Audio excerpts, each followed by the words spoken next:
Seigneur nous bénisse abondamment. Je suis le prophète William Ilunga Mukua, ministre de l'Évangile, et aimerais dans cette matinée continuer cette série sur le faux prophète. Nous sommes inspirés de Deutéronome chapitre 18, verset 18 et Matthieu 24, verset 11. Puissions ensemble prier, bien-aimés, encore une fois, te sommes reconnaissants, nous aimerions que tu commences avec nous cette émission et par ta bonne main, que ta bonne main demeure sur nous, afin que nous puissions communiquer ton verbe divin, ta pensée, que nous puissions nous écarter du chemin, loin de nous l'intention de vouloir épater, loin de nous de vouloir montrer combien nous sommes meilleurs que les autres, mais pardon, laisse que ta parole soit reçue avec ponctuation et vérité. Accepte que ta parole soit libérée, prêchée et enseignée sans compromis, sans mélange, sans levure. C'est dans le nom puissant de Jésus que j'ai béni mon frère et ma sœur qui est sous l'influence de ces programmes. Père, merci pour ton amour. Merci pour ta grâce. Merci pour le Saint-Esprit. Merci pour ce que tu es en train de faire. Merci parce qu'au-delà de nos problèmes que nous avons, la Bible dit, Israël implora l'Éternel. Tu envoyas d'abord ta parole et tu le guéris ensuite. Comme tu n'as jamais changé, je suis en train de croire que mon frère, ma sœur, ces couples, ce frère qui est dans l'urgence, dans le besoin imminent de ta main, laisse que, Éternel, qu'il ait un cœur disposé, qu'il reçoive cette parole et par la suite de grâce, Seigneur, par la suite des grâces, qu'il voie sa guérison intégrer son corps. Au nom de Jésus-Christ, nous l'avons prié. Laisse que nous nous écartions du chemin et que, Père de gloire, ton esprit se saisisse de nous et que nous puissions parler de ta part. C'est dans le nom puissant de Jésus que nous avons ainsi prié avec foi et une action de grâce et nous disons Amen.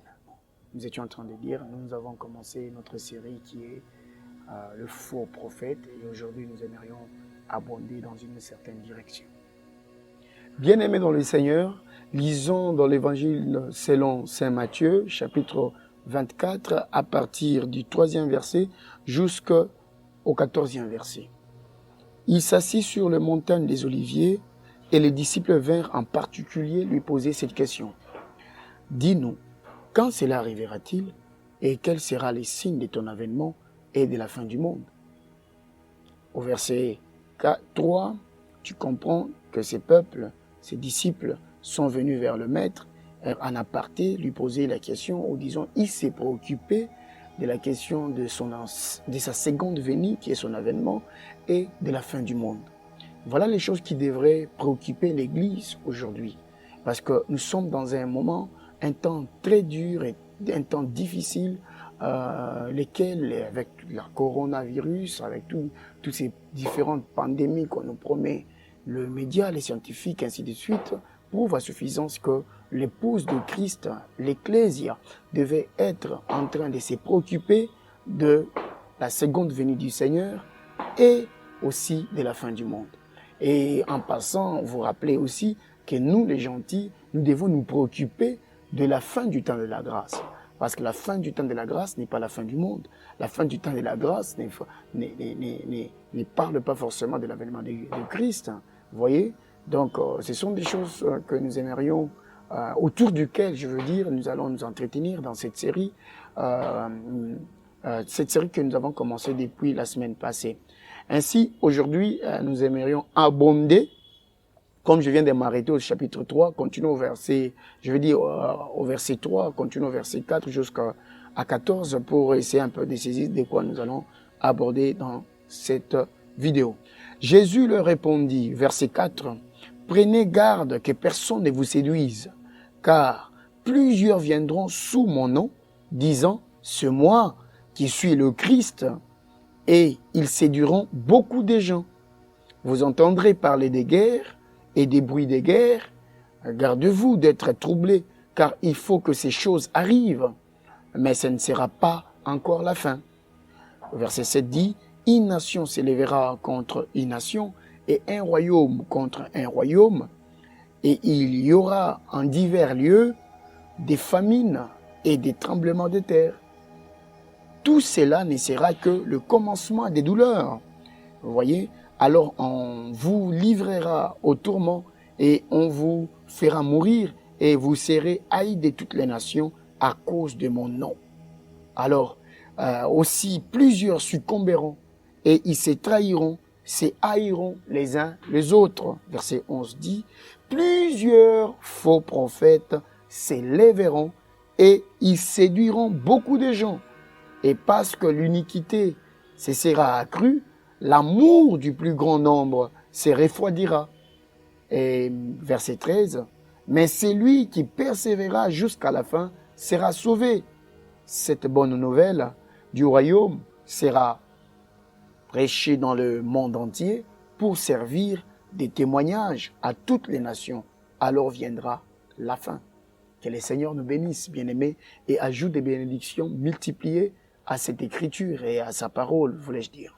Bien-aimés dans le Seigneur, aujourd'hui nous voulons aborder, nous atteler sur le verset 11 du chapitre 24 de Matthieu, lequel dit « Plusieurs faux prophètes s'élèveront et ils séduiront beaucoup de gens. » Et remarquez, il parle de s'élever.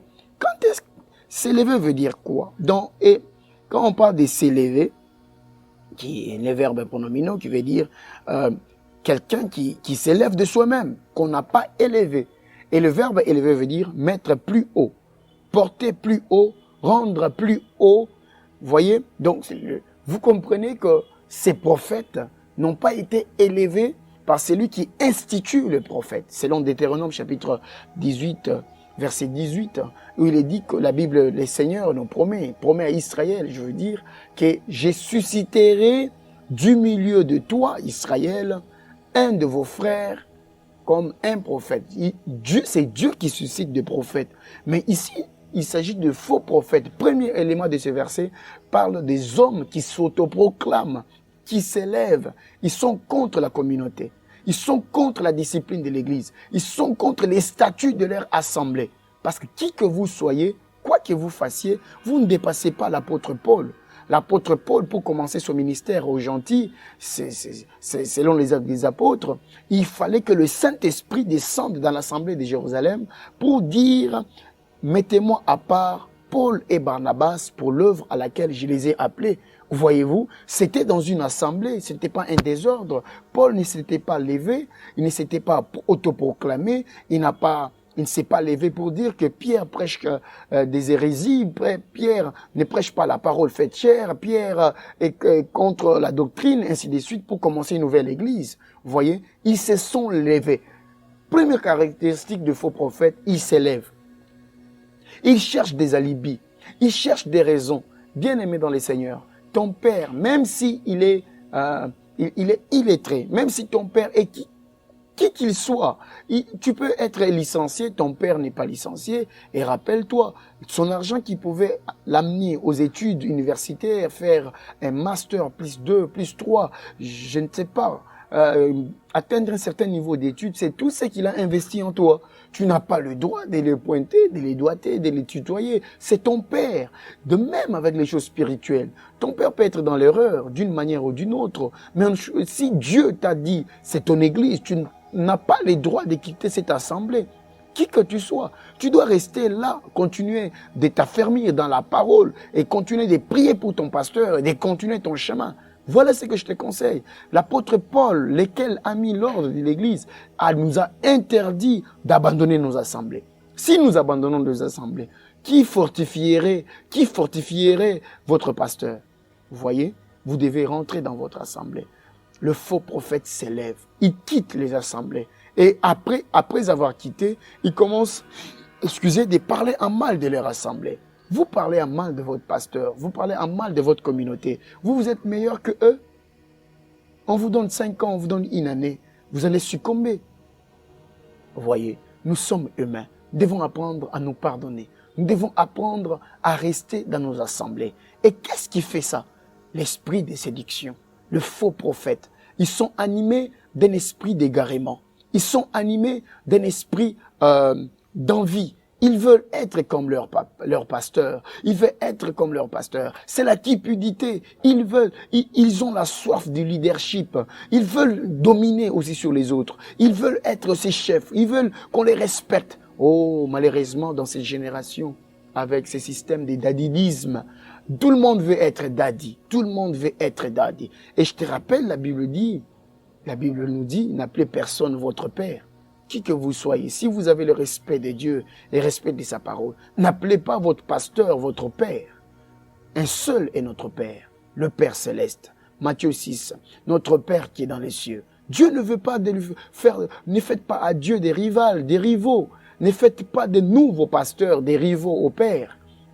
Nous sommes des pasteurs, nous sommes des docteurs, nous sommes des évangélistes, nous sommes des prophètes. Appelez-moi par rapport à ma position dans le corps de Christ. Je suis prophète de ministère, appelez-moi prophète. Ça me va mieux. Si vous ne voulez pas m'appeler prophète, appelez-moi alors frère William. Ça me va mieux, ça ne change rien de moi, ça ne retire rien de moi. Vous voyez, le prophète véritable ne cherche pas des titres. Et les faux prophètes sont dans des titres. Ils veulent être appelés daddy, ils veulent être considérés aux premières vues, ils veulent occuper les premières places. Ça, ce sont les éthiques de faux prophètes. Vous voyez, ils sont là, ils veulent. La Bible dit qu'ils s'élèveront. La Bible ne ment pas. Et nous sommes dedans, en plein dedans. Ils s'élèveront de faux prophètes. Même en Israël, ils s'élèveront des faux prophètes. Même en RDC, en RDC, en Ouganda, au Rwanda, et la Bible dit, ils s'élèveront des faux prophètes. Aux États-Unis, ils s'élèveront des faux prophètes. Ils s'élèvent. Et ces mots-là, s'élever, nous fait voir aussi qu'il y a un esprit de rébellion qui est là-dedans. Ils ne veulent pas écouter les statuts de leur communauté. Ils ne veulent pas rester dans la communauté. Ils ne veulent pas rester sous la domination de leur pasteur. Et ils s'élèveront. Ils s'élèveront. Et le deuxième verbe, et quand nous parlons, je vais dire de s'élever, nous sommes en train de dire que ils veulent lever leur voix. Ils prétendent avoir le monopole de la vérité. Et nous les voyons dans les réseaux sociaux. Ils sont en train de booster leur prédication. Pourquoi vous boostez? Vous boostez pourquoi? Pour que vous soyez les premiers vus. C'est un esprit d'égarement, c'est un esprit d'égocentrisme. Et donc, il commence déjà par la rébellion. Et je te rappelle, les premiers de faux prophètes, c'est Satan, le diable. Il s'est levé contre le Père au ciel. Ainsi, on l'a précipité. Et la Bible nous rappelle, l'humilité précède la gloire. Si vous vous élevez, Dieu va vous faire quoi? Dieu va vous humilier. La plupart des personnes se sont élevées par des boosts. Ils ont boosté leurs vidéos. Ils ont boosté leurs messages sur les réseaux sociaux. Et malheureusement, et voilà maintenant Dieu est en train de les humilier. Laissez Dieu vous élever au bon moment. Laissez Dieu vous élever. Les dieux là, ils élèvent au bon moment. Ne cherchez pas à vous booster, ne cherchez pas à faire des choses manuellement. Laissez Dieu vous élever au bon moment. Votre temps viendra. Votre temps viendra, bien-aimé. Sinon, vous tomberez dans ces pièges de faux prophètes. Et c'est ça, la technique de faux prophètes. Ils sont égocentriques. Ils sont anthropocentriques. Ils sont eux toujours, eux, c'est toujours eux. Ils veulent être le premier vu. Ils veulent être les premiers trouvés sur Google. Et ainsi, ils boostent dans tous les réseaux sociaux. Vous voulez quoi? Vous voulez quoi? Et quand ils sont même en premier lieu, ils ne prêchent pas l'avènement de Christ. Ils ne prêchent pas la fin du monde. Ils ne prêchent pas le Saint-Esprit qui nous épargne à l'enfer. Et vous comprenez cela? Ils sont dans un genre de message qui excite le peuple. Ils sont dans la démageaison. Ils sont en train de répondre aux besoins du peuple aujourd'hui. Ils ne parlent que du mariage. Ils ne parlent que du savoir-vivre dans le mariage. Mais bien aimé dans les Seigneurs, le mariage terrestre est passager. Dieu a établi l'Église pour nous retourner à l'éternité. L'Église a la vocation de nous parler de l'éternité. Et ce qui nous retourne, voulais-je dire, de l'éternité, c'est le Saint-Esprit sous forme corporelle. C'est le Saint-Esprit. L'Église doit nous parler du Saint-Esprit. Les apôtres, ces derniers, Christ, quand il part, il leur a promis d'attendre le Saint-Esprit. L'Ecclésia, l'Église de Christ, devrait se soucier de l'avènement de son Maître, l'avènement de Christ et l'avènement de la fin du monde, je veux dire. Et préparer le brebis de Dieu à l'enlèvement par les moyens de réveiller en eux le besoin du véritable Saint-Esprit, lesquels Dieu seul les donne. Pas l'onction du Saint-Esprit, mais les sauts du Saint-Esprit dans l'âme. Voyez-vous? C'est voilà de quoi nous sommes en train de parler. Et deuxième partie, il dit, et ils séduiront. Qu'est-ce que séduire veut dire? Lisons un peu les lexicographes, qu'est-ce qu'il nous dit? Séduire veut dire quoi? Quand tu lis, séduire veut dire égarer, abuser, faire tomber dans l'erreur par ses insinuations, par ses écrits, par ses discours, par ses exemples, etc. Ces types, par exemple, le faux prophète, ce sont des hypocrites qui séduisent le peuple. Les faux prophètes viennent avec des hérésies. Ils prétendent connaître les choses. Ils ont leur propre interprétation des Écritures. Ils tordent le sens des Écritures pour atteindre leur objectif. Ils veulent à tout prix votre argent. Ils veulent à tout prix, ils ne veulent pas votre âme, malheureusement. Ils ne veulent pas votre âme. Ils sont là, ils savent que s'ils parlent, ils insistent sur votre âme, vous quitterez leurs églises, vous quitterez leurs assemblées. Ils sont là pour vous égarer. Un faux prophète, selon la prophétie, la vision de Matthieu 24, et je veux dire l'écriture de Matthieu 24, que ces prophètes, ils sont là pour vous égarer. Mais bien aimé, ils vous égarent à quoi? Ils vous égarent du Saint-Esprit, ils vous égarent de l'idéal, ils vous égarent de Christ. Ils peuvent prêcher du matin au soir, ils ne font que parler de Jésus, pas de Christ. Ils sont là, ils sont en train de parler de n'importe quoi. Ils ne visent pas votre âme. Leur message, c'est un message à deux dimensions. La dimension du corps et de l'esprit. Mais je vais vous rappeler que ce message, le message christique dans le corps de Christ, dans Ephésiens chapitre 4, dans un vrai prophète, c'est un message à trois dimensions. C'est un message qui cible le corps, l'esprit et l'âme. Voyez? Donc, ils ne sont pas là pour vous parler de l'onction. Le oint du temps de la fin, ce sont des personnes qui expérimentent l'onction véritable de Christ, mais ne vivant pas la vie Zoé de Dieu. Pourquoi ils ne vivent pas la vie Zoé de Dieu? La vie Zoé de Dieu, ça tombe dans l'âme, pas dans l'esprit. Selon Joël, le Saint-Esprit tombe sur les justes et sur les injustes. Il s'agit de la pluie de la première saison et de l'arrière-saison. Cette pluie-là, elle est la véritable pluie qui était tombée sur les 12 apôtres, les 120 personnes qui étaient dans la chambre haute. La véritable pluie, bien-aimée dans le Seigneur. Et pourtant, cette pluie, dans la promesse du temps de la fin, elle tombe sur les justes et sur les injustes, malheureusement. Et quand elle tombe sur les justes produisent la vie Zoé de Christ. C'est ainsi que la Bible dit, le vrai, vous les reconnaîtrez à leurs fruits. C'est quoi leurs fruits? La parole est leurs fruits. La parole, ce sont des serviteurs de Dieu, parole de Dieu. Ce sont des fils et des filles de Dieu dont la colonne vertébrale est l'enseignement apostolique, la saine doctrine. Vous voyez? Il crie sur la sanctification, pas comme une vie qu'on pratique. Non, non. Parce qu'il faut les entendre parler de la sanctification. Mais ici, ils ne parlent pas de la sanctification. Ils vivent la sanctification. Pourquoi j'ai dit ils vivent? Parce que la sanctification n'est pas une vie qu'eux produisent par leurs efforts. Mais la sanctification devient la conséquence de leur salut dans leur âme. Voyez-vous? Faites très attention avec le faux prophète. Ils sont là pour égarer. Ils sont là pour nous séduire. Ils sont là pour nous faire tomber. Parce qu'eux-mêmes sont tombés. Comme je l'ai dit là dans notre vidéo que je vous recommande de suivre sérieusement, c'était dans mes bases que j'ai posées. Vous dire que le faux prophète qui s'élève, Dieu ne les suscite pas. Vous voyez?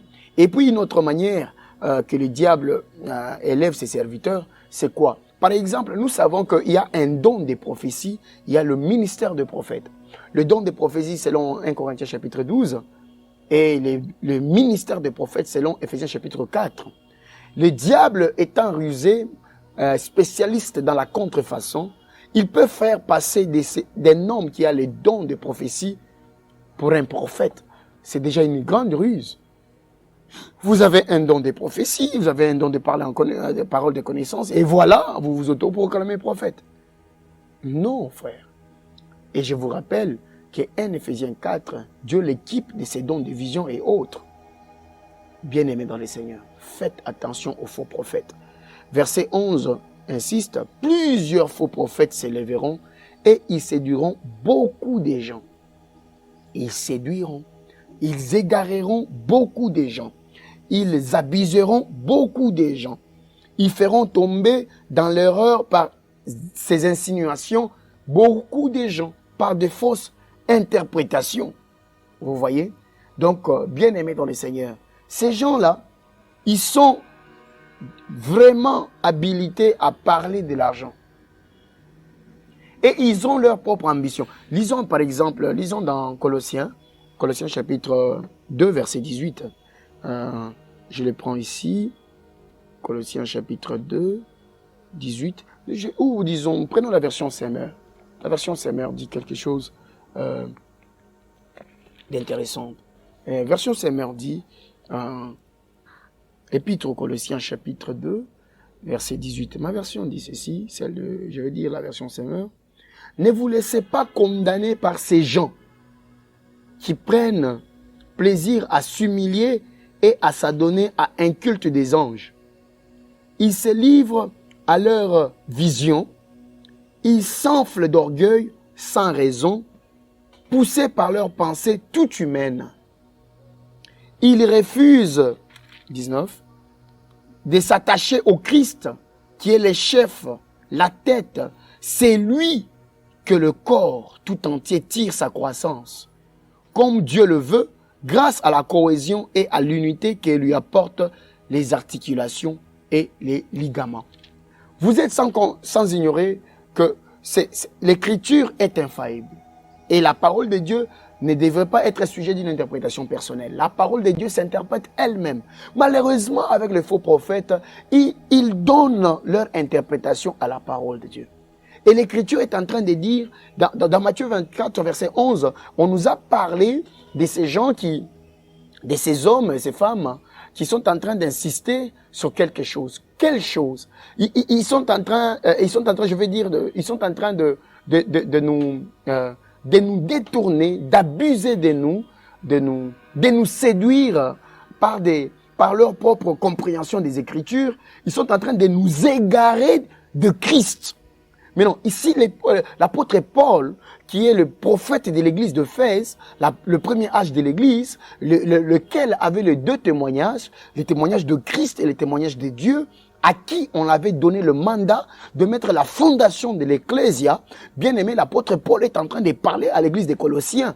Et aujourd'hui, nous sommes dans l'église d'aujourd'hui, l'église de la RDC, l'église du monde aujourd'hui. Et comme dans cet état, il nous met en garde, dit, ne vous laissez pas condamner par ces gens qui prennent plaisir à s'humilier et à s'adonner à un culte des anges. Ces gens ont l'apparence de la piété, mais régnant ce qui en fait la force. Ils veulent toujours être derrière les caméras. Malheureusement, moi aussi, je suis derrière les caméras. Mais seulement eux, quand ils sont derrière les caméras, ils veulent donner l'impression d'être saints, des gens qui s'humilient. Non, ce sont des faux. Ce sont des loups ravisseurs. Ils ont l'apparence de la piété, mais régnant ce qui en fait la force. Ils régnent quoi? Ils régnent le Christ. Ils régnent qui? Ils régnent le Saint-Esprit sous forme corporelle. Ils ont l'onction dans leur esprit, mais ils n'ont pas les sceaux dans leur âme. Voyez-vous, bien-aimés dans le Seigneur, il est tard que vous le pensez. Et pour ton rappel, nous vivons la fin de la grâce. Église ici, là, car. Tout ce que Dieu commence a une fin. Le Dieu d'éternité, quand il entre dans le temps, il devient limité par son espace-temps qu'il a créé. Voyez-vous, frères, je vous en prie pour l'amour du ciel, pour le temps qui nous reste sur la terre. Rachetez le temps, les jours sont mauvais. Cherchez Dieu pendant qu'il est là, parce qu'il arrivera un temps qu'il ne sera pas là. Je m'adresse à la Vierge sage, pas à la Vierge folle qui est destinée à aller dans la perdition, destinée à aller en captivité. Peuple de Dieu, peuple du monde entier, fils de Dieu, épouse de Christ, Colossiens chapitre 2 verset 2 dit, ne vous laissez pas condamner par ces gens qui prennent plaisir à s'humilier et à s'adonner à un culte des anges. Ils sont experts. Même l'apôtre Paul n'a pas fait le culte des anges. Il n'a pas fait le culte des anges. Mais eux font le culte des anges. Ils donnent les noms des anges. Avec quelle source? Avec quelle source? Bien-aimés dans les Seigneurs, je vous rappelle, vous devez savoir que nous sommes à la fin du temps de la fin. Rachetez les temps, les jours sont mauvais. Bien-aimés, il faut le culte des anges. Ils se livrent à leur vision. Dieu ne leur pas donne des visions, ce sont leurs propres visions. Oh, j'ai vu, il faut qu'on construise un grand temple. Ah! Toi, si tu crois à l'enlèvement, pourquoi tu investirais ces millions dans les temples? Alors que dans ton église, il y a des gens qui souffrent. Il y a des orphelins dans ton église. Tout cet argent que tu veux investir dans les temples-là, ça ne peut pas donner fait. Mais au lieu de construire ces temples-là, construisez une industrie, construisez une société de production, afin que ces frères-là puissent travailler dans une société chrétienne de fils et de filles de Dieu, où ils seront bien rémunérés. C'est l'ego. C'est l'ego. C'est l'ego. Ce sont vos propres visions. La version Semeur dit qu'ils se livrent, ils se livrent à leur vision. Pour qu'on comprenne qu'ils sont indexés, qu'ils ont construit un grand temple. Je ne suis pas contre le temple, mais je suis contre ces grands projets. Si vous croyez réellement à l'enlèvement en un clin d'œil, pourquoi investir tous ces projets-là? Pourquoi investir? Nous sommes à la fin du temps de la fin, la fin de la grâce. Cela montre que vous êtes charnel, vous êtes terrestre. Ces gens qui ont construit la tour de Babel n'étaient pas animés du Saint-Esprit. Ils étaient animés de l'esprit de Babel. Je veux dire, l'esprit terrestre. Ce n'était pas le Saint-Esprit.